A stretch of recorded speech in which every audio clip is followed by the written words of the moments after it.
ladies and gentlemen, and welcome to Faces and Heels, your podcast for professional wrestling here on the KB Radio Network. I am your host, Kevin Reed, and this is the recap and the reactions to the WWE Premium Live event, Money in the Bank, one of my favorite premium live events that WWE puts on every year. I put this up there with the WrestleManias and SummerSlam and the Survivor Series.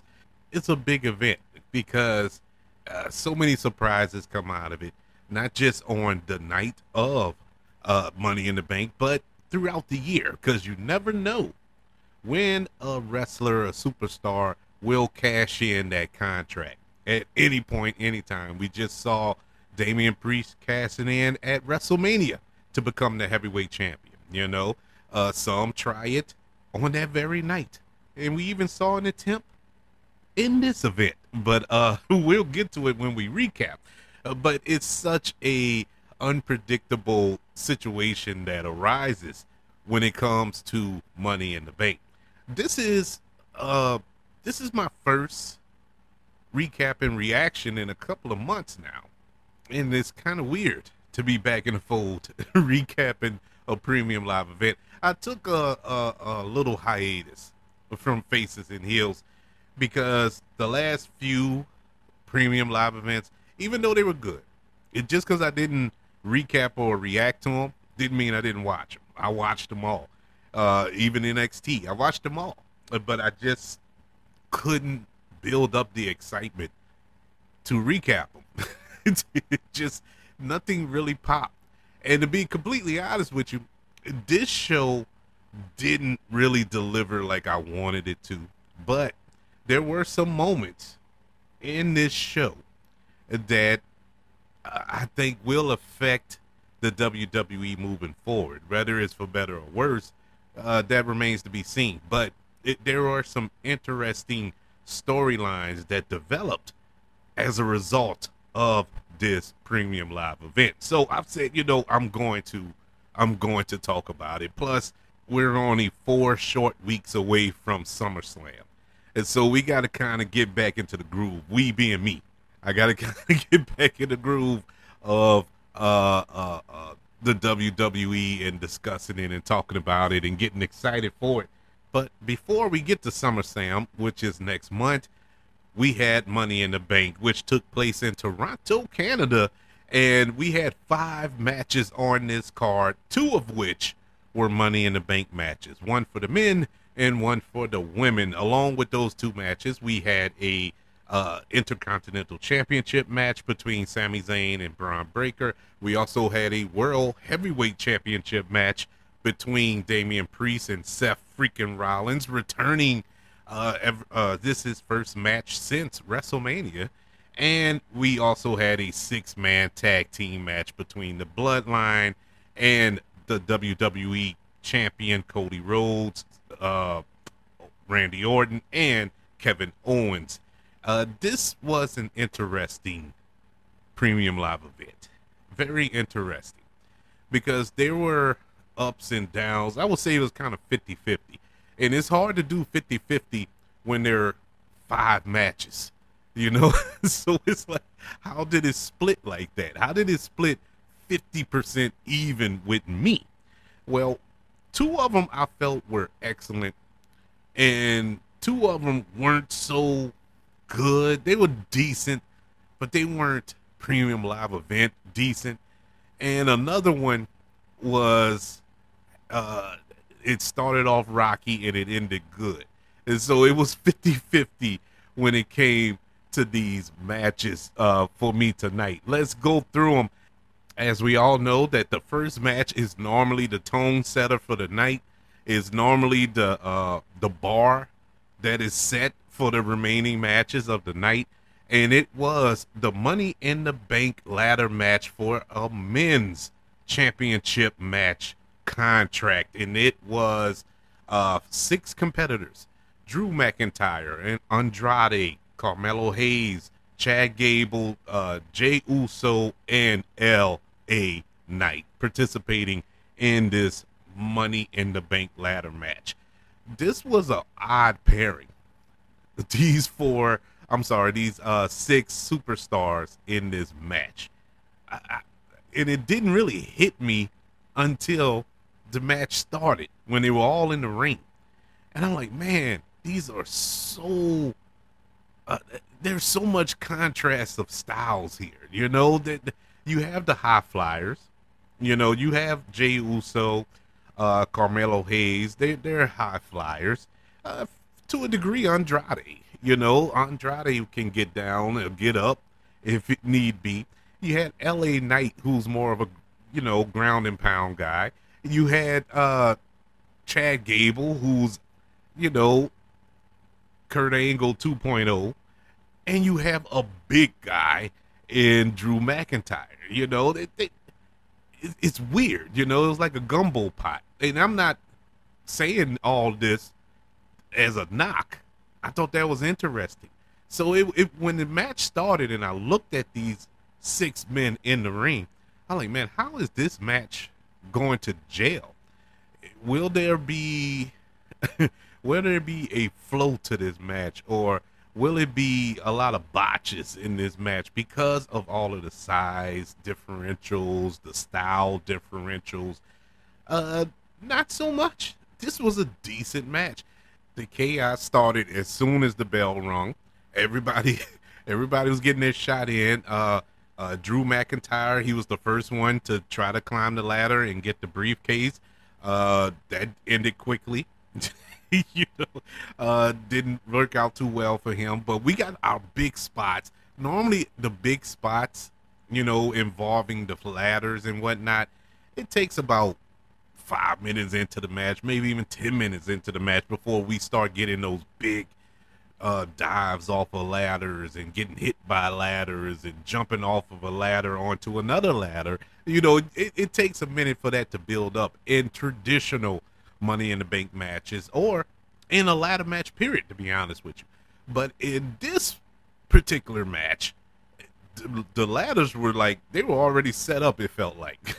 They were already geared up and ready to go. We got big spot after big spot in here. We saw a spot when Chad Gable and Andrade did a Spanish fly onto a ladder. Or was it to Hayes? No, Andrade did it to Hayes onto a ladder. And it was like, oh. Oh, okay, we in for this tonight.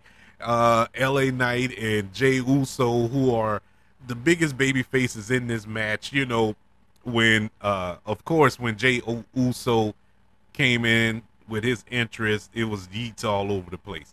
When LA Knight came in, it was all over the place. So finally they get that moment where it's just the two of them in the ring. When LA Knight lands a blow, it was there's the crowd now. The crowd was into it. When Jey Uso returns a blow, yeet, then it was then it was yeet, then it was then it was perfect. It was perfect. They played the moment perfectly. Both of these men are over. Just I can't even quantify how largely over these two individuals are, to say that neither one of them has a belt or in contention for a belt or a title, however you want to label it, but they're over. They're the two biggest over people in the company. Cody Rhodes, everybody loves him. Everybody sings along to his song and all that. Not as over as LA Knight and Jey Uso. Same thing with Seth Rollins. Seth Rollins come out, everybody sings the song. You know, yes, the song is over, but Seth Rollins isn't as over as these two men here. I just found that interesting. I felt that was perfect to put them both in the match, you know, without them losing steam. I don't think they can lose steam. This is a freight train that has been churning down the track since they just shot off, you know, since Jay left the bloodline, since LA Knight dropped that male modeling thing that Vince McMahon was trying to give them. They've been on a trajectory to the stratosphere, and they don't even need a title to do so. That is awesome. Um, Other big spots to note in this match, we got the sunset flip power bomb uh, on Hayes by Andrade. I don't know what it was with Andrade and Hayes. Maybe they building up a rivalry to go forward, but there were some big spots. Being power bomb onto a ladder was pretty brutal. Chad Gable launching LA Knight out of the ring onto another ladder. That was awesome. It was impressive to see everybody get a moment. All 6 men had a moment, and it flowed. It was kind of organic. Yes, it was. You could tell at moments where they were setting it up for a certain superstar to have this moment. Okay, it's your turn now to do whatever. But it kind of moved quickly. It didn't feel robotic, for lack of a better term. But I thought there were some exciting spots, some really good storytelling. The only thing that I would say I was missing from this match, even though it didn't need it, because if it would have happened, it would have kind of ruined it and overshadowed what all took place in the match. But the inclusion of Chad Gable, and we have this storyline going on with Chad Gable and the Wyatt Six. It would have been interesting to see the Wyatt Six show up to antagonize Chad Gable, because they hinted to it, because Chad Gable, he was looking around, he's nervous, are they going to show up and all this here? So they kind of hinted to it, but nothing else came of it. They could have had, just throwing it out there. Of course, I'm not on a creative team with Triple H or nothing, but you could have had Uncle Howdy out in the audience, just standing there watching, or Nikki Cross standing in the breezeway or the on top of the ramp or something like that, or anything. It didn't have to affect the match. They didn't have to run in or anything. Just be there watching him, and that would have kind of made that a little more interesting as far as moving that story along. But they chose not to do it. That's fine, whatever. At the end of the day, Drew McIntyre comes out on top, grabs the briefcase, and he is Mr. Money in the Bank, winner of this match. And the grand scheme of it all, WWE, this made the most sense. They made the most sense. Out of all 6 men, he was the only one that made sense to win that, not the belt, but the briefcase, and move the story along. But as you're going to find out a little later, we'll discuss that shortly. But it made more sense. And Drew McIntyre is Mr. Money in the Bank. My 5-star rating of this match, I would give it 2 3/4 stars out of 5. I thought it was just slightly better than average, but it wasn't the showstopper that I wanted. And this is without what happens later on tonight, because that could have affected it too. But I'm not counting that. I'm accounting for when it took place. But as far as this match in its totality, yeah, it gets 2 3/4 stars. Better than average out of 5. And so our next match was for the WWE Intercontinental Championship. Our champion, Sami Zayn, returning to Canada to defend that Intercontinental Championship against Braun Breaker, which is one of the best up-and-coming WWE superstars on the roster. Hands down. He has it all. If you haven't watched him when he was in NXT, you missed the treat. This dude, he has it. Whatever it is, he has it. He has it all, man. I mean, the physical attributes, the high flying, everything, strength, the promo skills, the look. He has it all.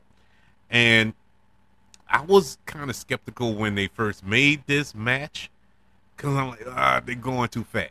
They're going too fast as far as putting the Intercontinental Championship on him. Now, I wouldn't have got mad if it would have happened, but I'm not ready for it because I want his impact to be long lasting when he finally breaks through, no pun intended, and become a champion in the WWE on the main roster. I want him to be a main player. I want him to be a threat because he is a threat because they're building him up to be a threat because he's demolishing everybody he puts in front of him, really squashing them. You know, poor Ricochet, who I believe is no longer with the company now. I think his contract expired, but before his contract expired, his life almost did when they put him in the ring with Braun Breaker.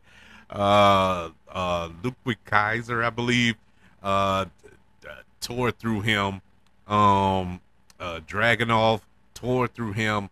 I mean, he is squashing, and these are these aren't local talents they just put on Raw for a 5-minute squash match. These are superstars that he's doing this to. And so they are really building him up. And it's cool. He needs to be. He needs to be built up that way. But he went up against Sami Zayn. Now, Sami Zayn won this Intercontinental Championship at WrestleMania against Gunther, who is the best professional wrestler in the world. I don't care what company you're talking about, whether it's WWE, NXT, TNA, AEW, I don't care what it is. He's the best. New Japan, I don't care. He is the best because he can work with anybody. It doesn't matter how big or small they are. Whatever style they're working in, whether it's a luchador style or a amateur wrestling style, it doesn't matter. The dude can work with him. How did this turn into a Gunther conversation? I don't know. But the fact that Sami Zayn beat him for that title at WrestleMania, I didn't really like it, to be 100% honest with you. But it is what it is. I understand because that put Gunther into the World Championship picture, which he is scheduled to face Damian Priest or whoever wins later tonight. No spoilers. At SummerSlam next month. So he is in that picture. But Sami Zayn, though, you know, and I like Sami Zayn, but Sami Zayn taking out these big, imposing threats that they put in front of him, it's kind of, I don't know, it's just not sitting right with me. And like I said, I like Sami Zayn. And the matches are good. It's not like they're bad matches. This match was a good match. A really good match. I think the spots were pretty good. Braun Breaker looked strong. Even in the defeat here, he looked strong. He was manhandling Sami Zayn for the majority of the match. Sami Zayn did it was back and forth, but the majority of the match was dominated by Braun Breaker, as it should have been.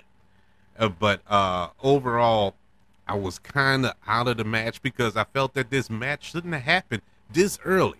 They could have had this match at SummerSlam. You know, let it build up more. You know, they just made this match, on Raw? Was it this week or last week on Raw? I forgot, but it's only been a couple of weeks since they made this match. They could have built this up more to Braun taking on Sami and, hey, possibly taking it off of Sami. But maybe this is part one of a trilogy, you know? Who knows? Maybe they will face each other again at SummerSlam. We shall see. But as of right now, the match was good.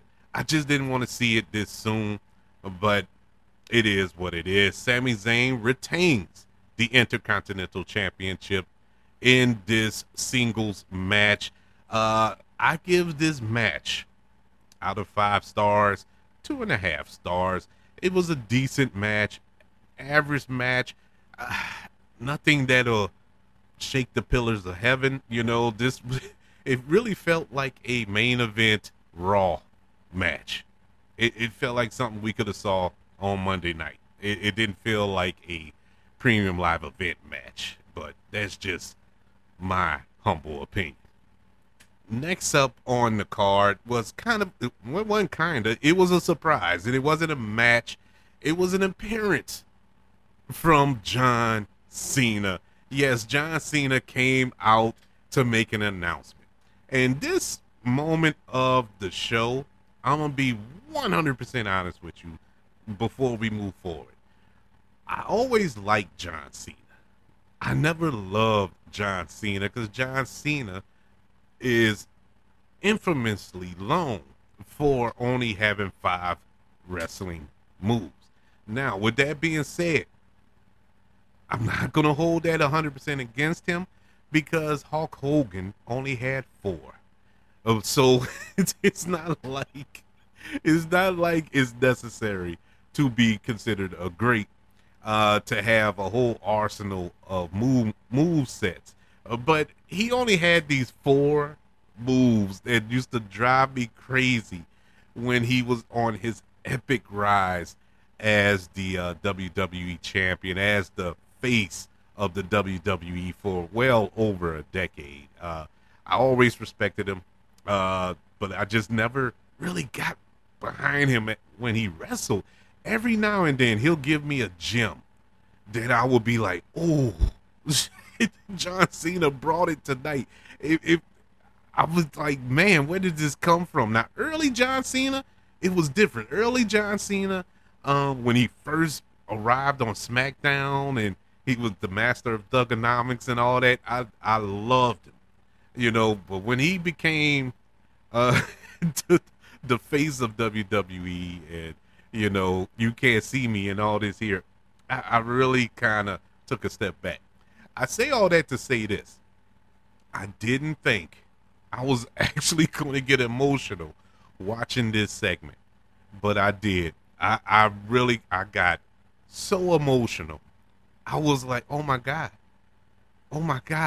It's one of those moments when it's like you don't appreciate a good thing until it's gone.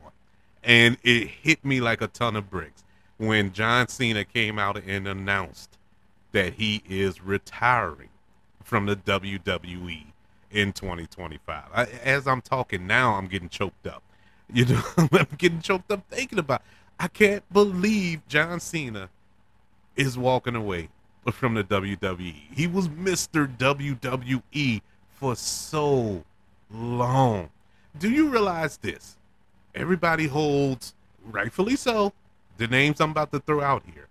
Everybody holds The Rock, Stone Cold, even Hogan in this high regard of greatness in WWE. But you realize that their time at the top was nowhere near the length of time John Cena ran the top of this was the figurehead at the top of WWE. Nowhere close. Nowhere close. And that's saying something because I'm a huge Stone Cold fan. That is my all-time favorite. And he only had, technically maybe a 5-year run. He had his pop-ups, and he still had pop-ups every now and then. But, as far as a consistent run, John Cena was that guy. And it's, I don't know, man, you just don't appreciate it. At least I didn't. I know there's millions of John Cena heads out there, and I get it. I understand.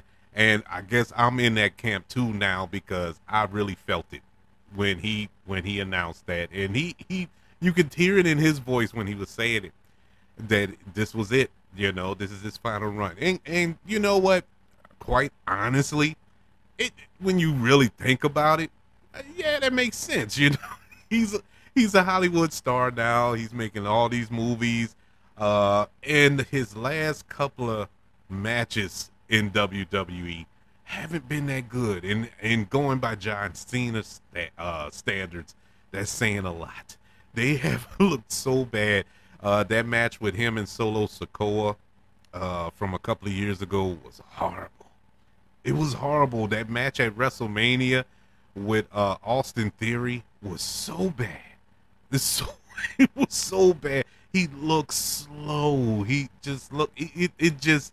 He don't have it no more. He's out of practice. He's not like he used to. Like it used to be. He was on the road every week. He was at every SmackDown, even on Raw. He was wrestling on each show, even doing house shows. Then it was pay-per-view. He was always working, and it's so few and far between now. And he's out of practice. He's getting older, of course. He got the bald spot, and so it's just that time. But it's a somber day. But today wasn't his last day. The announcement is the tour, so to speak. He will be going on this run, his final run, leading up to WrestleMania 40 run next year in Vegas, and that's where his last match will take place. Yeah, this is sad. This is really sad, and I even mean to talk about it that much, but that just goes to show you how much of an effect John Cena has, man. That really kind of took something out of the rest of the night for me. Actually, this whole premium live event, because I'm like, why did they announce this here?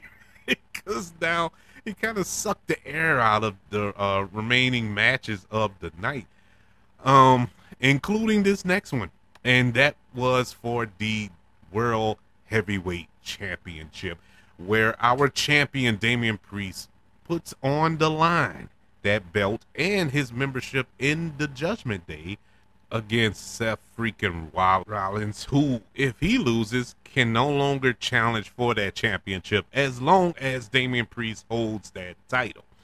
And so this was a match that I wasn't really excited about. To be honest with you, it was zero hype for it, zero emotional build up for it for me. They tried, but it didn't really move the needle for me. And when the match started, well, actually right before the match started, I mentally checked out of it. I'm going to be 100% honest with you. I mentally checked out of it. Because once Seth Rollins took his shirt off, and I ain't body shaming nobody, because if I was to take my shirt off, it would look 10 times worse than that. But he took his shirt off, and I can't even get it out. He just did not look in shape. He looked pudgy. Now granted, he's been hurt. He's been injured. Had surgery. I understand that. It's completely understandable. But my question is this. When I looked at that, no disrespect, when I looked at him, I was like, I don't think he's ready to come back. I don't think he was ready to come back. And they kind of rushed it. And I felt like that when he came back on Raw a couple of weeks ago. Like, man, he's back already? It's kind of quick. I mean, he had surgery. Now, granted, it wasn't open heart surgery, but he had surgery nonetheless a couple of months ago. So the match starts. They had a little sense of urgency there. The match was moving kind of quick. And I was like, oh, yeah, they trying to get this over with. They're really trying to get this match over with. They're not locking up, building up or nothing. They was big strikes. Nothing slowed down. Now, in normal circumstances, I'm like, oh, man, this is nice. High-powered, and they trying power bombs, and they're trying their finishers in the first 5 seconds of the match and all this. I'm like, okay, this is exciting, but no, it just didn't have that same feel. It didn't have the grudge match appeal of it for it to be like that, first and foremost. But yeah, it started off kind of rough, and it ended even rougher. As the match went on, we get the big spots. You get Damian Priest throughout the match continually to look at the top of the stage to see if somebody's coming, because he told Finn Balor, don't come out. No matter what, don't come out. Even if Drew McIntyre tries to cash in and blah, blah, blah. Leave it alone. And you get this stare from Finn Balor after Damian Priest walks off. It was the disdain look and statement. You're like, yeah, okay, boss. You know, little scuffle. You know, they're like, who you think you are? You know what I'm saying? You know, you're not the boss of me. That type of statement. And so you have that, but nothing came of that later on in the night. Now, we get an awesome spot. We got an awesome spot with Seth Rollins doing the suplex off the top rope, I should say, about to flip and roll into the Falcon Arrow, but Damian Priest blocks it, and then Seth Rollins blocks his attempt to do it and gets him in the Falcon Arrow. Now, this is where, from this point on, as much as the match wasn't up, its best, it was still watchable. It was still pretty decent overall. This is where it went completely off the rails. Seth Rollins puts Damian Priest into the Falcon Arrow, hits him with it. Damian Priest laid out like a gingerbread man.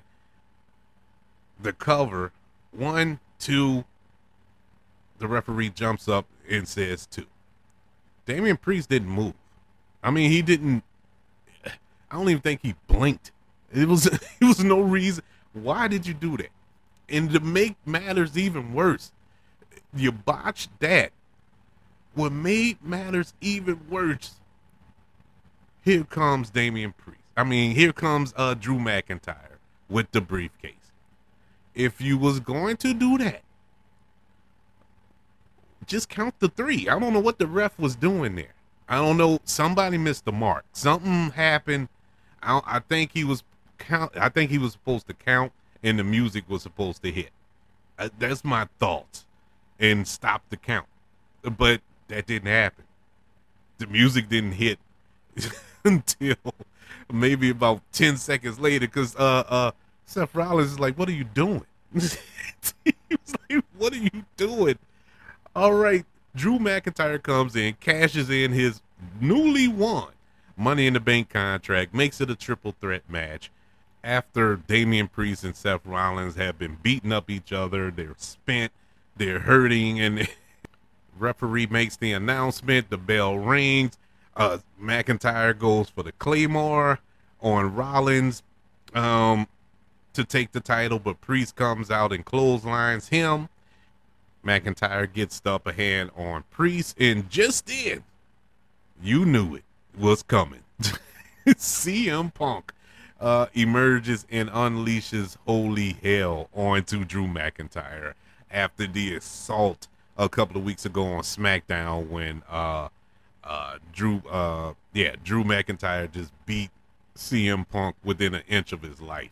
And so he's beating him. CM Punk is beating him, hitting him with chairs, choking him with cables, hitting him with the title.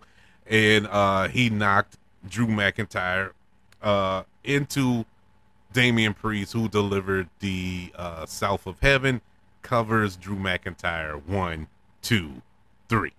And so Drew McIntyre wasted his Money in the Bank contract. And now, okay, fine. Once again, I didn't have a problem with that particular route. I had a problem with it happening now.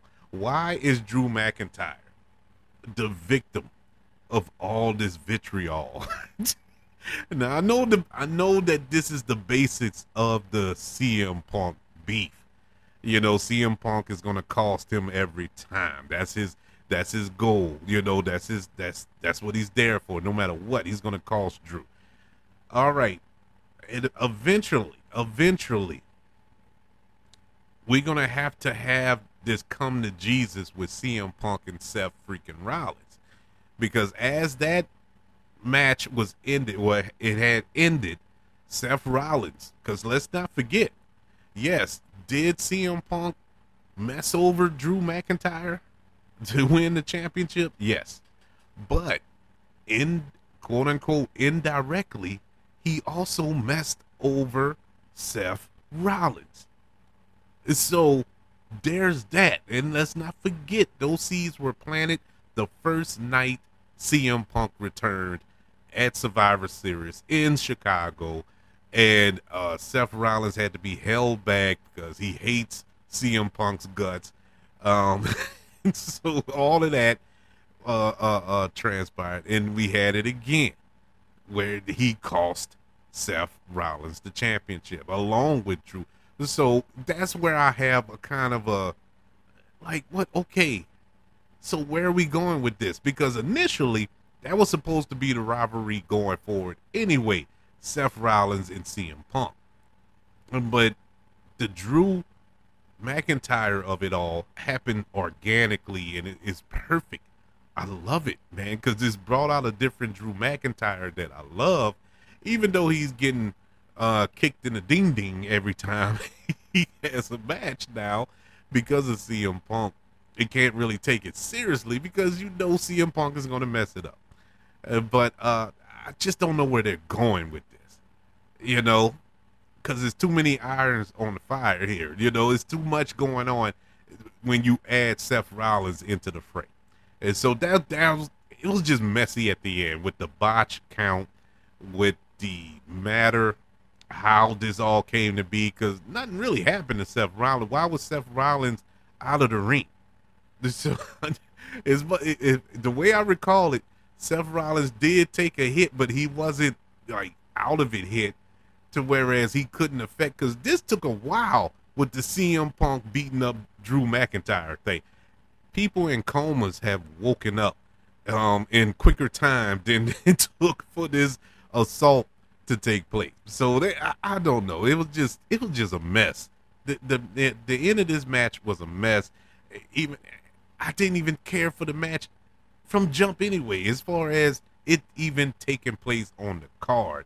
And so this was a very big disappointment. Out of 5 stars, Drew McIntyre retaining his championship in a impromptu triple threat match against Drew McIntyre and Seth freaking Rollins gets 2 stars. I was almost gonna give it 1. I'm gonna be honest with you. I almost gave it 1, but it was elements of that match that were entertaining. You know, just the end ruined it, man. The end, I don't know, and it may clear itself up later on down the line.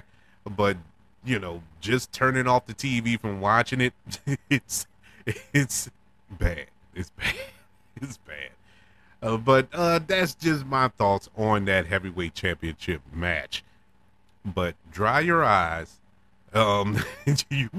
We were in for a banger next on this card, and it is easily, spoiler alert, easily the best match of the night. I would say this was the best women's Money in the Bank match in history, because let's not forget the Money in the Bank match for the women. We've only had what, 4, 5 maybe. I think 4 or 5, maybe 6. I don't even remember, but it's not been that many. Definitely not as many as the men's. But this, I don't care how many it's been. Let me just put it plainly. This was the best one I've seen.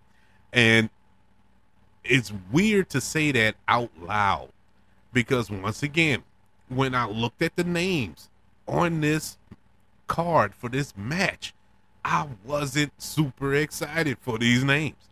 You know, these were mid-carders, all of them, with the exception of maybe Io Sky, who has been champion multiple times. Everybody else, and Naomi. But, you know, since Naomi has returned to WWE, she hasn't really been up there with me. You know, I haven't been super impressed with Naomi. But these are all mid-carders. Like I said, Io Sky, Naomi, Zoe Stark, Lyra Valkyria, Chelsea Green, and Tiffy Time herself, Tiffany Stratton. I wasn't super excited for these names. Boy, was I wrong. Boy, am I eating crow. And I love saying when I'm wrong. I love being proven wrong. You know, some people, you know, they love to prove other people wrong. Not me. I love to admit when I'm wrong, because I have these little expectations in my mind. Oh man, this is gonna be boring. Oh man, this is not gonna be good. But when I see it and it's excellent, I get it's more excitement when you're surprised like that. And boy, was I surprised.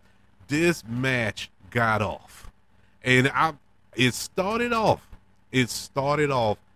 Honestly. I said, man, this is not gonna go well. We start off with this comedy spot with Chelsea Green, and I like Chelsea Green. I really do. I like Chelsea Green, but it was such a silly moment when the match starts. All the women clear out of the ring to grab a ladder except Chelsea, and she's just standing there and she's jumping up trying to grab the the briefcase, just jumping up like, come on, man, the thing is 20 feet in there. It's a stupid. It was like stupid comedy things. And I'm like, oh, this match is not going to work. This is not going to work. I can see it's horrible now. It's horrible now. Now, the crowd was all with her because she's from Canada. She's the crowd favorite. She got the pop. Beautiful, But she started off with the comedy routine. But you know what? That only lasted a few minutes. Now, when you really sit back and think of it, they kind of set this up. She's afraid of heights. They've been planting that seed for weeks. All right, that's fine. Can't climb the ladder and all this here. That's fine. Even though I've seen her in ladder matches in other promotions, but, that don't exist. That's not canon. So we're going to keep it strictly WWE. Every star in this match got shine, just like with the men's. The men's matches, every man got a moment of shine. But in this women's match, every woman had multiple moments. Every woman. And it was such a joy to watch. These women put their bodies on the line. They had one botch that I caught. Only one. And that was the Zoe Stark miss. The little spinning moonsault move off the top turnbuckle. Cool move when she executes it. But this time, it didn't go according to plan. She had beat up Lyra and put her on a ladder. And she was going to execute that move. She overshot it by like a foot. Maybe 2 feet. And landed, completely missed. Completely missed her. But she hit that ladder. She caught like the edge of the ladder on her head. And I was like, ooh, she's out of this match. She's got to be out of this match. She completely missed. But it looked like she kind of stumbled on the top rope, like she slipped or whatever. It's a possibility because we saw in the last Premium Live event a lot of botches on that top rope. Jade Cargill, who else was that? Damian Priest. Damian Priest almost cut his leg off. But there was a lot of botches on that rope. But it looked like she kind of lost her footing and overshot that move. But other than that, everybody else had some very impressive spots. Very impressive. Naomi doing her best Jean-Claude Van Damme impression with the two ladders, doing a split, which she turned into a DDT onto somebody. I can't remember who she did it to. The Tiffany Stratton launching herself off the top turnbuckle onto 3 other women on the floor was awesome. Io Sky performing looked like a version of a pile driver to Zoe Stark onto another ladder, off a ladder onto another ladder, and she sold that. And I'm talking about Io. She sold that that move like she was gunning for an Academy Award. She sold it, boy. Zoe Stark too. They all did excellent job. It was phenomenal. But at the end, Tiffany Stratton grabs the briefcase. She is now Miss Money in the Bank. It is officially Tiffy time. This was I kind of knew that there was no shock there as far as who would win.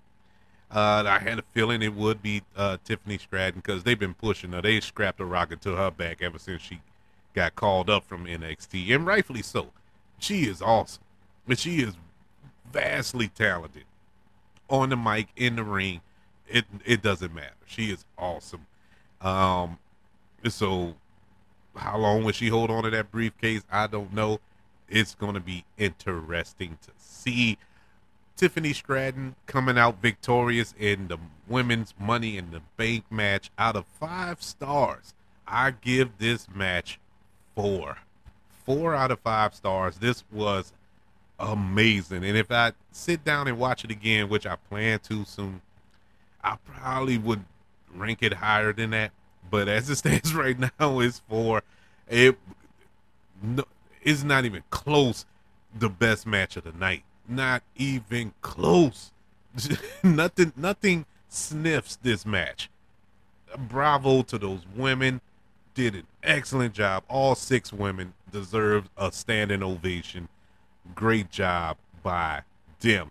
But we had one more match to go. We had one more match to go. And it had the unfortunate luck of coming on after that women's Money in the Bank match. And then this is what I was thinking.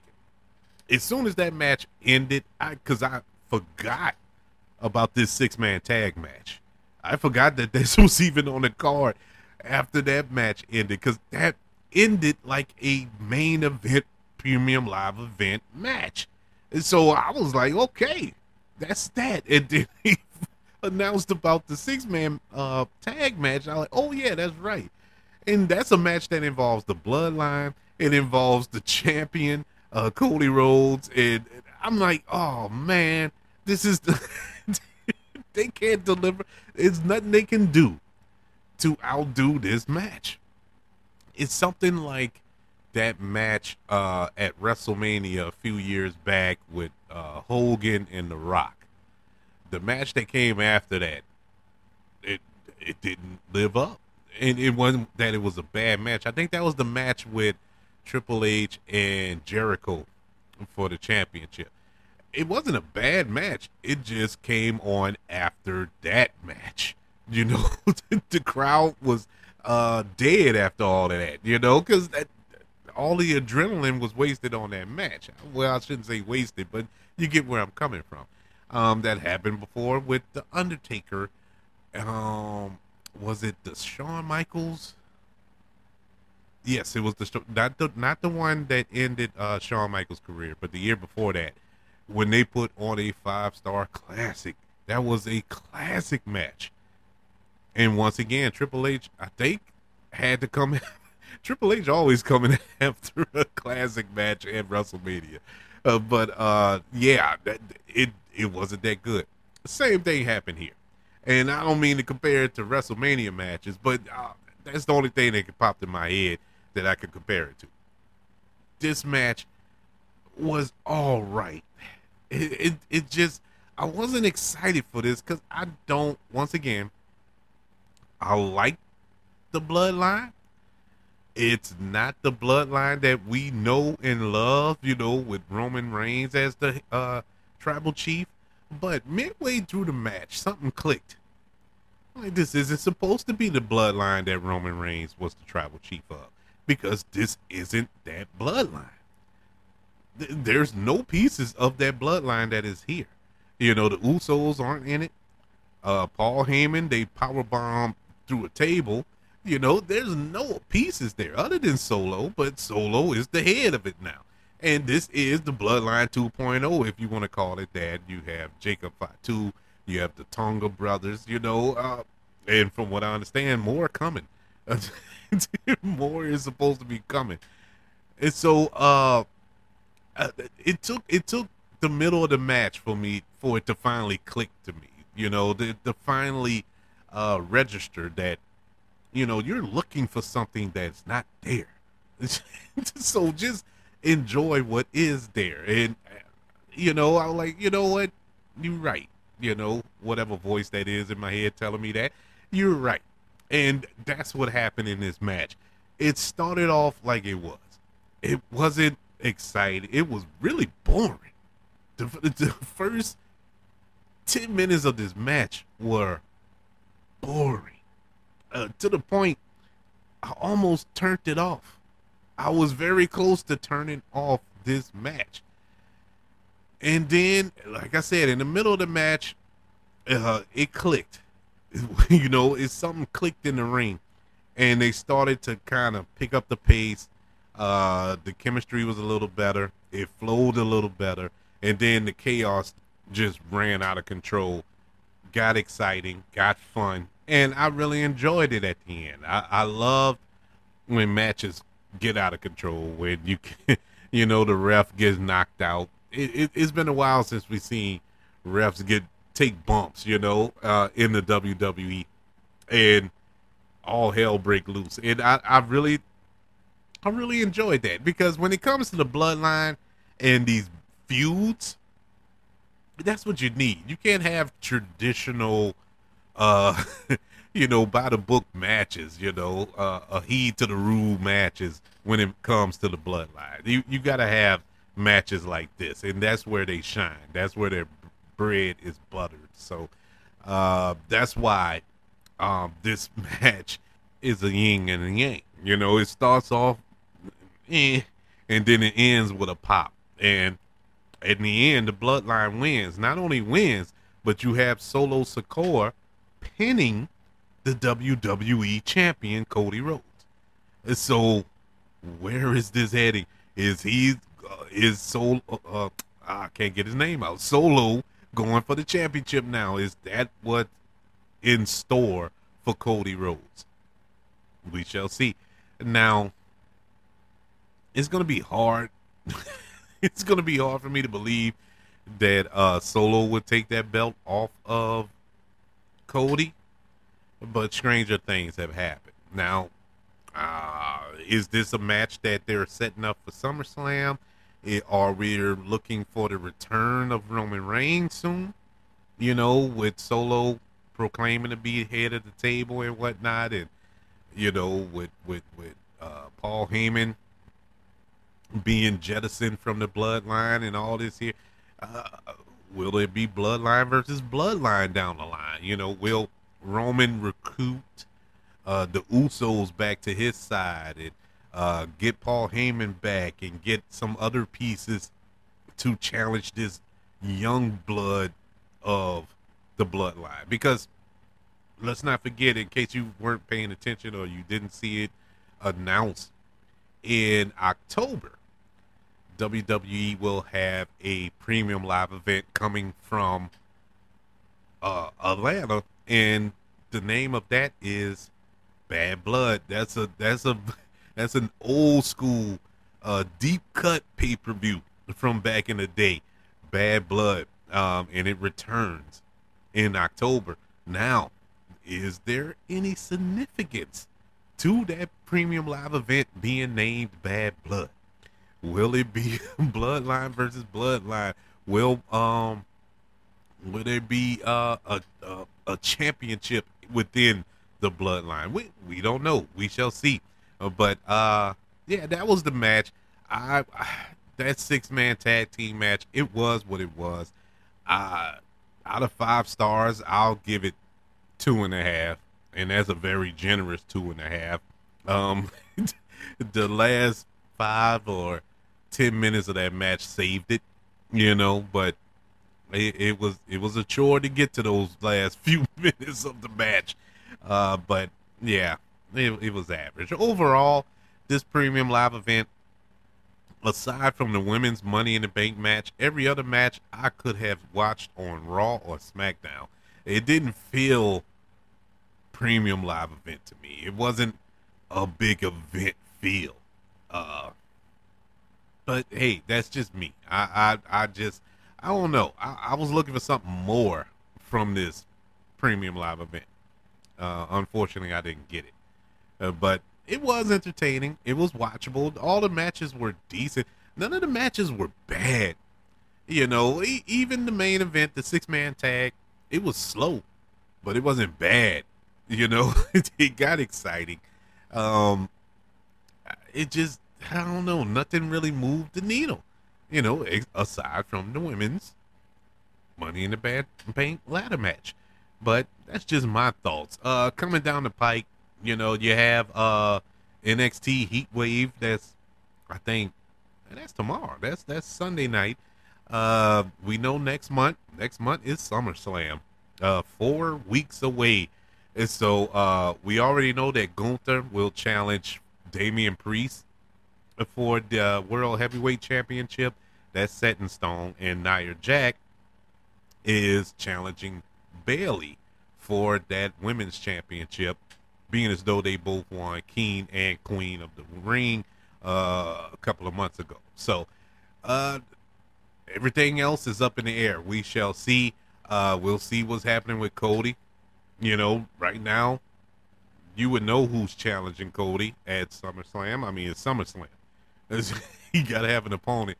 As it stands right now, I'm assuming it's going to have to be Solo, because Solo pinned him just in this premium live event. So we'll see. We shall see. But what did you think of Money in the Bank? Did you think that this was a decent premium live event, or do you disagree with me altogether? Do you think this was an excellent show? Like I said, it wasn't a bad show. It just wasn't. It didn't blow my socks off. It was all right. But that's just one man's opinion. You can let me know yours by email. Our email is kbradiopodcast@gmail.com. You can also search for this show on all social media platforms. Just search for the KB Radio Network. Also, everybody, don't forget about YouTube. Subscribe to the KB Radio Network channel and like this video if you don't mind. Don't forget about the 5 stars, the reviews, and sharing this show if you're listening on Apple Podcasts, Spotify, iHeartRadio, wherever you are currently listening to Faces and Heels right here on the KB Radio Network. Everybody, thank you for joining me for this recap and reaction to WWE's Money in the Bank. Can't wait to speak to you next month when we recap and react to SummerSlam. Until then, y'all be good, be blessed, and peace out.